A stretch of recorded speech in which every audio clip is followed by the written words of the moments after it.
Assalamualaikum warahmatullahi wabarakatuh. Selamat pagi anak-anakku sekalian, kelas 4 siswa-siswi SD Muhammadiyah Pati. Berjumpa lagi dengan Ustadz Ferry di channel SD Muhammadiyah Pati. Pada kesempatan kali ini Ustadz Ferry akan sedikit menjelaskan tentang materi di tema 6 subtema 3 pembelajaran 2, masih di giat berusaha meraih cita-cita.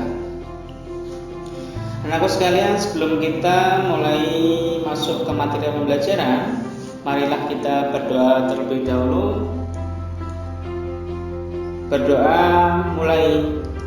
Bismillahirrahmanirrahim. Anak sekalian, hari nanti di PP2 ada 3 mapel muatan pelajaran. Yang pertama bahasa Indonesia, yang kedua SPDP, yang ketiga adalah IPA. Di bahasa Indonesia nanti seperti biasa kita akan belajar puisi, mendeklamasikan puisi menggunakan lafal, intonasi, dan ekspresi yang tepat. Yang kedua ada SPDP, nanti kita akan diajari bagaimana caranya membuat kolase dengan baik. Yang ketiga nanti kita akan belajar tentang membandingkan siklus hidup beberapa jenis makhluk hidup. Nah, nanti kita belajar tentang siklus hidup lagi hewan. Nah, tujuan pembelajaran pada hari ini bisa kalian baca sendiri di layar video kalian. Ada 3 tujuan pembelajarannya, seperti yang saya jelaskan di awal tadi tentang puisi, kolase, kemudian mempresentasikan cara pelestarian makhluk hidup yang ada di lingkungan sekitar kita dengan benar. Teman-teman sekalian, marilah kita mulai pembelajaran pada hari ini. Simak videonya agar kalian mendapatkan ilmu yang bermanfaat. Kalian juga bisa membuka buku paket kalian di subtema 3 pembelajaran kedua, tentunya di tema 6. Buku paket ya. Anak-anak sekalian, pernahkah kamu menemui anak-anak yang bekerja menjadi pemulung seperti gambar di atas? Tentunya kalian pernah. Ya, tahukah kamu bahwa beberapa anak pemulung tetap bersekolah? Mereka memiliki cita-cita juga seperti kamu ya, memiliki cita-cita yang tinggi untuk menjadi seorang yang bermanfaat bagi sesama. Bahkan ada beberapa pemulung yang telah mencapai cita-citanya dengan gemilang. Nah, di sini nanti Ustadz akan bercerita tentang seorang anak pemulung yang sudah mencapai cita-citanya.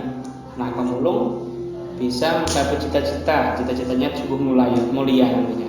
Simak baik-baik cerita dari Ustadz ini.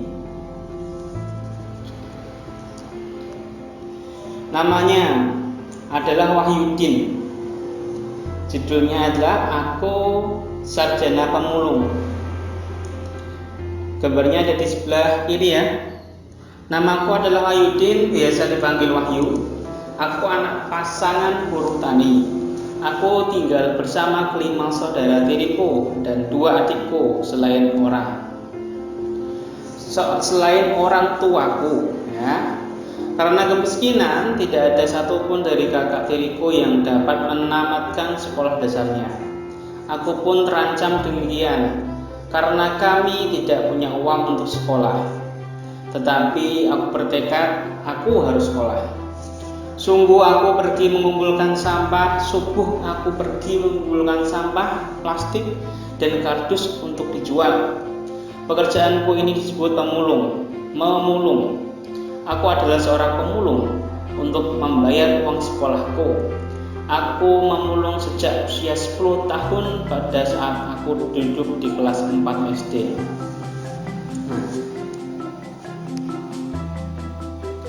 Untuk menamatkan sekolah dasar, aku perlu tambah biaya.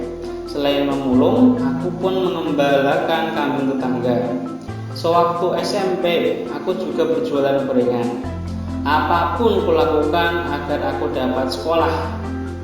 pada saat SMA aku menjalani 7 profesi sekaligus agar aku tetap sekolah. Tetapi meski demikian, aku selalu dapat menjadi juara di sekolahku. Nah, pada tahun 2013, aku telah menyelesaikan kuliahku di Jakarta dengan tetap menjadi seorang pemulung. Lalu, aku mendapatkan beasiswa untuk melanjutkan kuliah kembali di ITB, yaitu Institut Teknologi Bandung, yang kini hampir selesai. Aku bangga telah mencapai cita-citaku untuk terus sekolah, meskipun dengan perjuangan yang panjang dan berat. Nah, sumber ini diambil dari www.news.com. Nah, itu tadi cerita singkat dari anak seorang pemulung, anak seorang pemulung, anak yang kurang memiliki materi untuk tetap bersekolah, tetapi dia bertekad untuk tetap bersekolah, yaitu dengan cara menjadi seorang pemulung.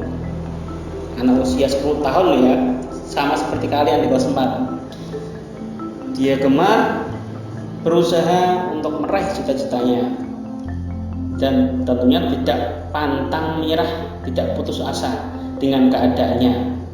Dia tetap melaksanakan sesuatu untuk meraih cita-citanya. Bisakah kalian seperti itu? Insya Allah pasti bisa. Karena meraih cita-cita itu adalah visi dari setiap manusia. Dan misinya itu apa? Itu yang kita lakukan. Nah, anak-anak, setelah kalian dengarkan cerita tadi, coba kalian kerjakan di buku tulis kalian apa saja prestasi yang telah diraih Wahyudin karena usaha dan kerja kerasnya. Yang kedua, apa kesimpulanmu terhadap usaha Wahyudin untuk meraih cita-citanya? Ini nanti kerjakan di buku tulis kalian, atau enggak, kalau guru kalian membuat form langsung, bisa langsung diisi di form. Ya. Oke. Anakku sekalian, pernahkah kalian membuat puisi? Pernah ya? Di subtema pertama dan kedua kalian sudah diajari bagaimana cara membuat puisi dengan benar, apa saja yang ada di dalam puisi tersebut. Nah, pada di subtema 3 nanti, hari ini kita akan belajar untuk mendeklamasikan puisi. Ya, mendeklamasikan puisi. Mendeklamasikan itu apa, Us? Mendeklamasikan itu adalah mengucapkan secara lisan, mengekspresikan puisi tersebut dengan cara diucapkan oleh kita. Itu mendeklamasikan puisi seperti itu. Nah, di sebelah kiri itu adalah ada puisi tentang sahabatku seorang pemulung, ciptaan dari D. Karitas. Ada 4 bait, gitu ya. Tugas kalian nanti itu apa? Membaca ulang dalam hati, kemudian tentukan tanda jeda untuk menentukan waktu berhenti lama dan berhenti sejenak. Kemarin sudah dibahas di video pertama, bagaimana caranya memberikan tanda jeda di dalam puisi. Bacakan puisimu kepada keluargamu, ya. Mintalah keluargamu untuk menyimak cara membacamu dengan penempatan tanda jeda yang sesuai. Ya, jadi dari sini kamu tulis dulu di buku tulis kalian. Kalau tidak tulis tidak apa.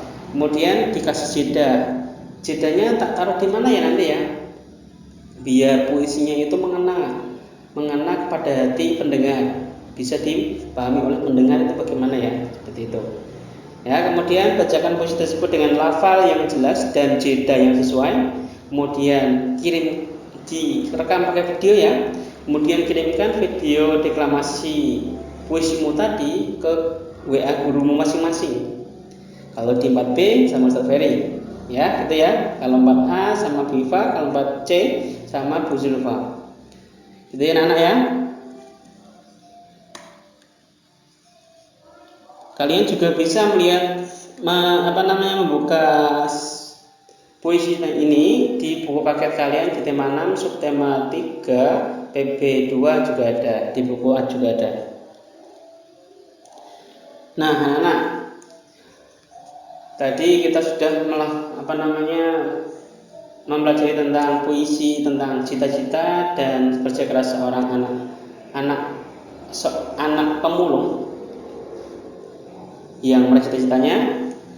Kemudian kita lanjutnya, banyak usaha yang telah dilakukan untuk memanfaatkan barang bekas atau tidak terpakai di lingkungan sekitar. Salah satunya adalah dengan mendaur ulang barang-barang bekas pakai yang berasal dari rumah untuk membuat karya seni rupa. Membuat karya seni rupa dengan menggunakan barang bekas adalah hal yang paling mudah untuk dilakukan. Kali ini kita akan belajar tentang membuat sebuah kolase dari barang-barang bekas. Tahukah kamu tentang kolase itu? Kolase adalah teknik untuk membuat karya seni rupa dua dimensi ya, dengan cara memotong dan menempel. Nah, kolase seperti itu. Bahan yang digunakan terdiri dari bahan kertas, kain, kaca, logam, kayu, dan lainnya. Kemudian ditempelkan pada permukaan gambar. Itu namanya kolase. Kalian di kelas 1, 2, 3 juga sudah diajari kolase. Itulah kelas 4 kalian mahir dalam membuat kolase. Nah, kemudian langkah-langkahnya bagaimana cara membuat kolase? Lihat di gambar itu. Siapkan bahannya selembar kertas, kemudian lem, gunting, koran bekas, dan gambar-gambar yang lain.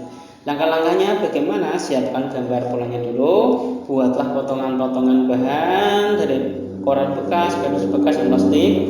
Kemudian tempelkan potongan-potongan tersebut ke permukaan gambar yang telah disediakan. Nah, ini cara membuat buah kolase. Nah, sekalian, kita masuk ke mata pelajaran yang ketiga tadi, yaitu tentang, tahukah kamu tentang apa ini ya? Sumber daya alam ya, sumber daya alam berupa hewan dan tumbuhan ya, seperti gambar itu. Oke, salah satu cara yang dilakukan masyarakat kini adalah dengan menggalakkan gerakan daur ulang sampah plastik.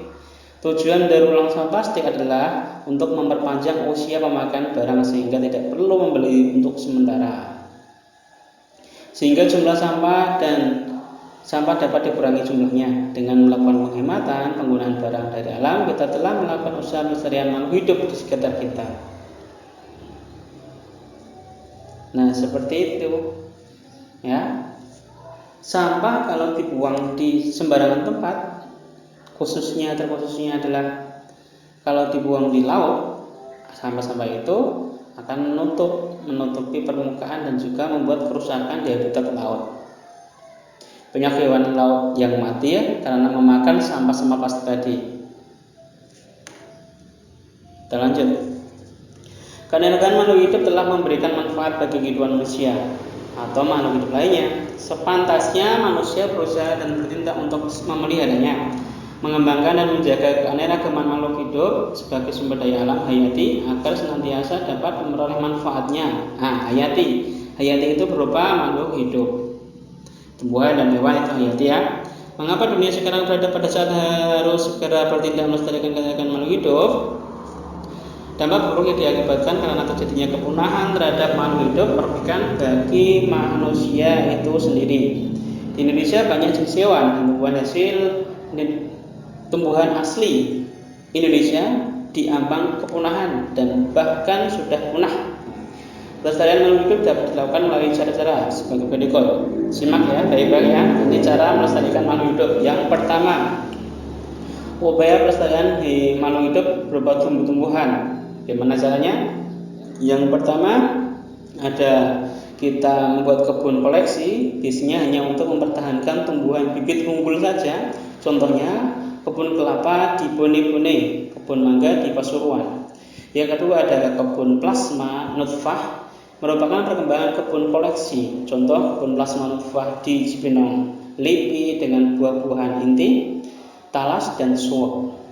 Yang ketiga ada kebun botani didirikan pada tahun 1817 di Bogor, terkenal dengan kebun raya Bogor. Nah, pernahkah kalian pergi ke sana? Coba yang belum pernah pergi ke sana, sekali-kali ajak orang tua kalian untuk berlibur ke kebun botani, kebun pelestarian makhluk hidup berupa tumbuh-tumbuhan. Yang kedua ada pelestarian makhluk hidup hewan yang ada 5 ya. Yang pertama ada menangkar hewan langka dengan cara mengisolasi hewan tersebut. Yang kedua mengambil telur-telur hewan untuk dibantu menetaskannya. Yang ketiga ada memindahkan hewan langka ke tempat yang lebih cocok. Yang keempat ada membuat undang-undang perburuan. Yang kelima menindak tegas para pelanggar dengan memberikan sanksi hukum sesuai hukum yang berlaku. Nah, itu tadi cara untuk pelestarian makhluk hidup berupa hewan dan tumbuhan. Semoga kalian bisa menjadi seorang yang berguna bagi sesama. Bagi sesama itu maksudnya bagi hewan juga berguna, bagi tumbuhan berguna. Bergunanya bagaimana kalau hewan dan tumbuhan? Yaitu mau merawat, mau melestarikan hewan-hewan dan tumbuhan tersebut. Dan juga berguna bagi alam kita. Jangan sampai membuang sampah di sembarang tempat. Kita harus mencintai lingkungan di sekitar kita. Anak-anak sekalian, itu tadi kita sudah membahas tentang yang pertama ada mendeklamasikan puisi. Yang kedua kita sudah tahu kesungguhan dari seseorang untuk meraih cita-citanya. Yang ketiga kita sudah belajar tentang membuat kolase. Kemudian yang terakhir ini tadi kita akan sudah belajar bagaimana caranya upaya pelestarian makhluk hidup. Nah, anak-anak sekalian, hanya itu yang bisa Ustaz sampaikan. Sebelumnya Ustaz mohon maaf apabila ada salah pengucapan dari Ustaz ataupun kurang jelas Ustaz menjelaskannya. Kalian bisa menghubungi Ustadzah kalian di nomor WA Ustadzah kalian apabila ada yang belum paham tentang materi di PP2 ini. Sebelum Ustaz tutup, Ustaz berpesan jaga selalu kesehatan kalian, selalu cuci tangan, pakai masker jika keluar, dan tetap semangat dalam belajar. Wabillahi taufiq wal hidayah. Wassalamualaikum warahmatullahi wabarakatuh.